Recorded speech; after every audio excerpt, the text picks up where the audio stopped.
All right, so I got this app, Study Break. The whole purpose is to help students stay focused and not get distracted.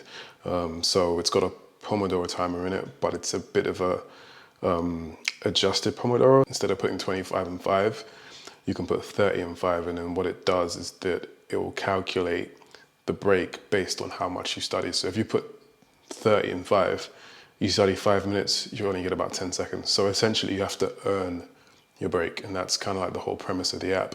But additionally, it also has some functionality for planning study periods. What I want to do right now is add AI so that someone who's been using the app, instead of coming up with a study plan themselves, they can just answer some questions about what they're trying to study for and what their preferences are, and then the AI is just going to generate a study plan based on that. This app doesn't really make that much money, and so it's not an app that I can afford to just spend tons and tons of time on.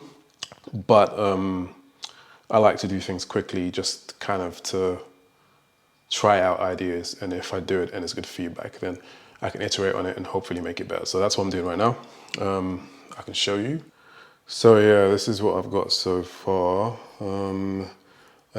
Funnily enough, I actually used AI to get me to this because I'm lazy and I didn't really want to do it myself. So if I just go into, so this is what we got. So I started out with a prompt. I can zoom in. Yeah, there we go. Create a study plan for me in the form of a JSON that can be passed into a CK event. And obviously it gave me, oh, cool, let me ask you some questions. And then after I answered those questions, it went ahead and made that JSON, right? So what I did is this form is the questions that it asked me. And then, that's the code, SwiftUI for the form.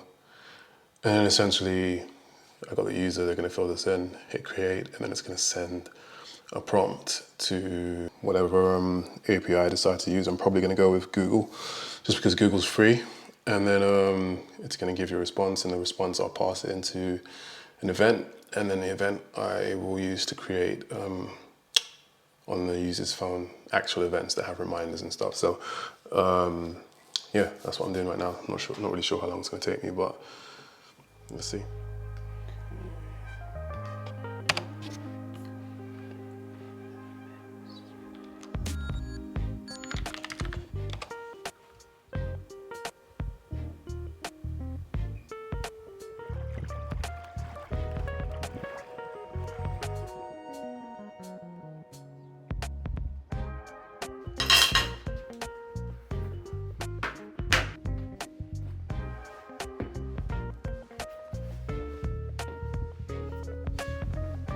I am actually a little bit gassed up because one of my other apps, AI Fitness, just made its first sale ever. And so that's got me gassed because I made AI Fitness.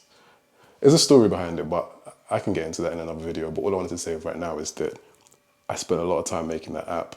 It's not finished. It's like V1. It's a big V2 coming soon, but I kind of got demoralized because when I made it, I was thinking to myself, oh, it's called AI Fitness. Like, that's the actual title, AI Fitness. I thought I'd put it on the App Store and it'd get tons of downloads just by the name. But I discovered that that's not how the App Store works. People can search for your actual name and your app isn't going to show up if your app doesn't have, like, if it's ASO, it's not that good. So I was pissed about that, but today I just made my first sale, and so because of that, I'm just like, it's got me gassed. It's got me thinking, what? I can make money from this? Because it's only getting like 2-3 downloads a day, and I'm making a sale already. So that's got me gassed. But back to the task at hand. Still working on Study Break. Mostly done. I made the controller, I made the API. All I gotta do right now is hook it up to the actual app, because Study Break itself, I guess, it's getting to a point where I can call it a legacy app because I've had it for 9 years now.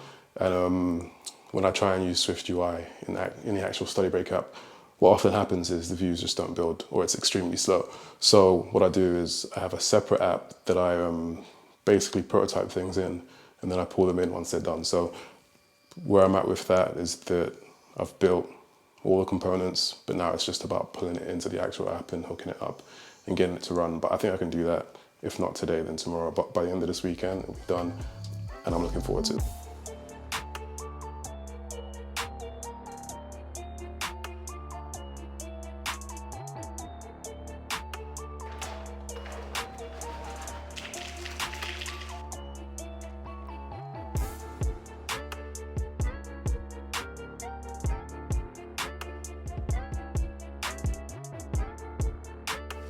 All right, what's going on? So the last update I made, I said that I was almost done, and that turned out to not be true because I realized I was done on the core components, but to actually integrate it into the app is going to take a bit more just because I didn't find somewhere within the UI to make it a smooth integration. So I decided to just build a brand new page for it, which is what I've been doing since the last time I made a video. So I'm just going to quickly go through that for you guys to see. I'll show you what I've got because I think it looks good.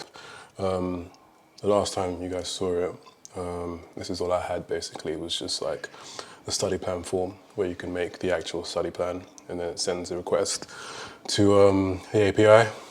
I made a couple of changes, like one change was that you can't actually send anything until you actually enter a subject, and then you can. But this is what I made newly. So I made a planner view, and the goals that this is going to go is one of the tabs on the home screen of the app, and from this tab they can generate study plans, and that's basically it, really.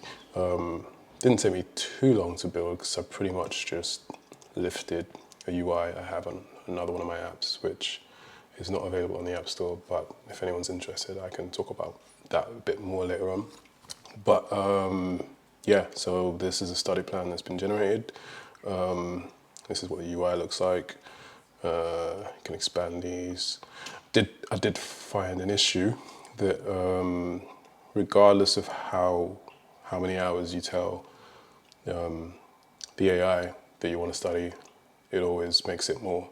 So I'm gonna have to experiment a bit. I think what I might do is just, so if I can give you an example with this, what happened here was that I asked for 2 hours and it's given me 3, but I think what's happening is it's doing 9 to 11 and thinking that's 2 hours. So what I'm gonna try is whatever number of hours you ask for, I'm just gonna subtract 1. Hopefully that works.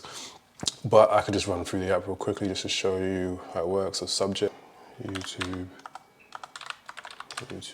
goals, improve as a creator, gain 500 subscribers, 2 weeks, 2 hours, weekends, create. All right, cool, building your plan. The API generates the study plan, sends it back to you. You get the summary view, week 1, week 2, within each of these is the stuff. So I said 2 hours, right? And it did the same thing again where it's made it 3 hours. Completely forgot to mention in the last video, one of the reasons why it's taking longer than I expected is because what I was gonna do is just copy and paste the code, because I did mention this before, but StudyBreak itself is, I'd call it a legacy app at this point, and so most of it's built in UIKit. There's some storyboards in there. In fact, I think most of the UI is built initially with storyboards, and then a lot of configuration happens in the view controllers. But what that means is that now that I'm building exclusively in Swift UI, when I try to view previews in StudyBreak, they don't work. A lot of the time it just times out and says, oh, it took too long, so it didn't work. So what I've been doing is I made a brand new project, a brand new repo, and in that repo is where I build the new components and new features. But what I was gonna do, because I thought it'd be really quick, is to just copy and paste the code over, but then I realized that it's not really a good idea, because if I need to make changes, then I'm gonna either have to keep copying and pasting code, or I'm gonna have to have code in 2 places, which is always a bad idea. So what I'm gonna do is take the code that I've made, or take this new repo that I've made, and convert that into a Swift package, and then in StudyBreak, use Swift Package Manager to import the new code. I think that simplifies things a lot. I think it's definitely the actual right way to do it, rather than copy and paste, which is always the wrong way, but sometimes you just do things the wrong way because it's quick, right? But I think given the nature of this project, and given the fact that this is an app that's out there in the wild that's actually making money, it makes sense to do it the right way. So that is the next step for me in regards to this process, to make a package and then to import that package. I think as far as like the code on this side, I think it's done. I think the only thing left now is the actual integration. You know, the view looks good, the code works. I do have to make that change with the 1 hour, so I might do that right now. And then after that, make the package, and then I'm good to go. So that's where I'm at.